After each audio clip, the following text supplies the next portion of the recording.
And next thing is table topic. Always it is really difficult transitioning, even if you are a DTM or people say you are a experienced Toastmaster, when you come here there will be a tinge of nervousness will be there. What is the topic is going to be. So that is what table topic is all about. And finally we'll introspect, right, and we'll fine tune. So that is what evaluation is all about. So this is the format for today's meeting.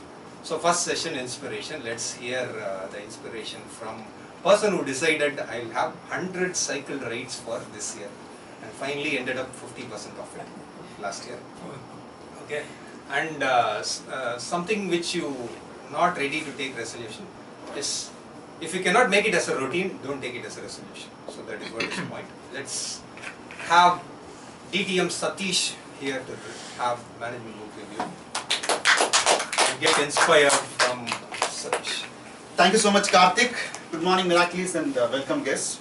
So today the management book review is all about this book, How Life Works, by Andrew Matthews. You know, the moment we all got inspired in the last milestone meeting, though there are apprehensions about what the keynote speaker spoke about it. One thing I felt good was about the first book reference he gave, and I ordered and I went through that. So this is one such moment where you have not only the learnings and also some things not to learn as well, you know, or things you need to avoid. So this book consists of very simple experience sharing from multiple people. This consists of about 26, I would say, principles, how the life works. The author clearly explains how the life works at a 26 principles. So it will be too much for us to learn everything in 5 to 7 minutes.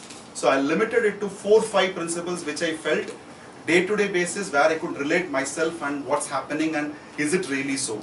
So when I was preparing for this a day before, and I was having one, you know, always we have one simple, we call it as a fundamental phrase or foundation phrase in our speeches, right? So when I was going through this, I felt only one thing out of this book. When I said, I shared this with my spouse as well, I told her that whatever you think, you become.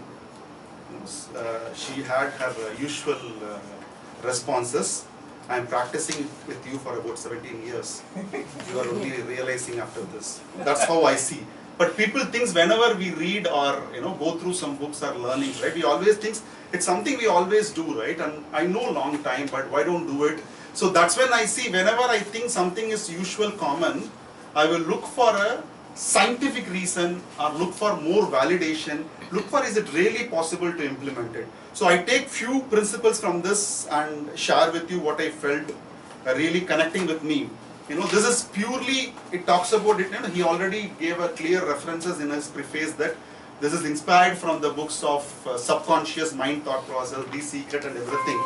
But 2-3 things which I felt really matters. To start it with, the example he was narrating that how you conceive an idea. So there is a lady who wanted to go for a vacation and she said, I will do just nothing in the vacation of 7 days. She went to the vacation spot and she did nothing because it is not that she is relaxing. She got some kind of illness and she fell ill and she was just doing nothing in a hospital. The next time when she wanted to think how she wanted to spend the vacation, she was not having a thought that I will do nothing. She visualizes that I wanted to spend time with my family, my kids, and she visualized those happy moments which she recollected before even she planned for a trip, and finally when she went there she really enjoyed it. So this talks about more on, it's not about, there's a great correlation he related with the thought process, feeling and the prayer. So he has this particular analogy that prayer is nothing but asking for what you want. Rather than going into I'm a very worst person, why my life is so much bad, why don't you convert into good, is a one way of doing a prayer. The other side is about bring me more knowledge, bring me expertise in this field, or assume that you are going to be the expert. So it's more about the difference between what you feel, then you have a thought, then finally it gets realized it. And the second important thing which I love the most is about the negative rat. Maybe I will read through that, that will give you a clear correlation on what we really feel, or couple of times I realized it, this happened. Look at a scenario that you get a call from a customer who is so rude, or from your team or someone. So that starts from the one single rat. It says, I hate rude people. Transform how it goes on and on. It's started with the thought that I am surrounded by rude people. The second thought comes, I am surrounded by a rude people and I am underpaid. I am surrounded by a rude people, I am underpaid and I am underappreciated. I am surrounded by rude people, I am underpaid, I am underappreciated, and the thought comes that my husband or wife doesn't even appreciate me. All this thing happens, and the moment she thinks or he thinks that when I go home, I need to cook as well. So the single incident of someone is being rude to you, when you take that moment onto your head, it goes to a point, even they might go and find a lawyer finally at the end of the moment.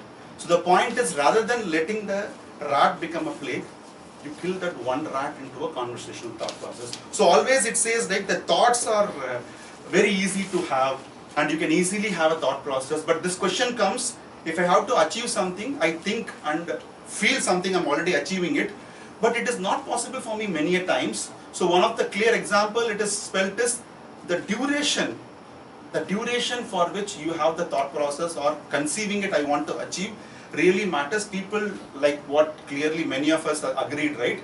Including me, the resolutions. I relate it as the point.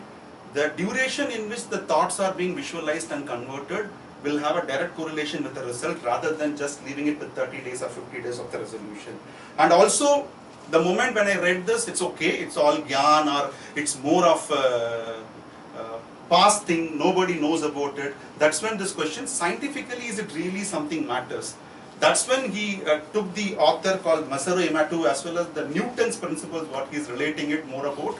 The whole entire universe, he's talking about this quantum fishes, lot of, 10th and 12th came to my mind when I was reading through this, lot of things he's relating it, but everything has a correlation that it says that everybody is coexisting. So one person's thought will surely make the huge impact on every individual. It is not that when I change today, like we take an example of a rude customer, when I replace that thought, of why I am being surrounded by a rude customer is one-off case, just take that out and see the remaining 99%, it's going to be a great change for each one of us. So I see the whole process of this book as well as the learning is more about the thoughts. Before even thought comes, the feeling of having it or owning it, that's bring to the task and finally actions. Over to you. Thank you so much, Sateesh, for introducing this book. And as you pointed out, I'm not sure about the apprehensions, but it was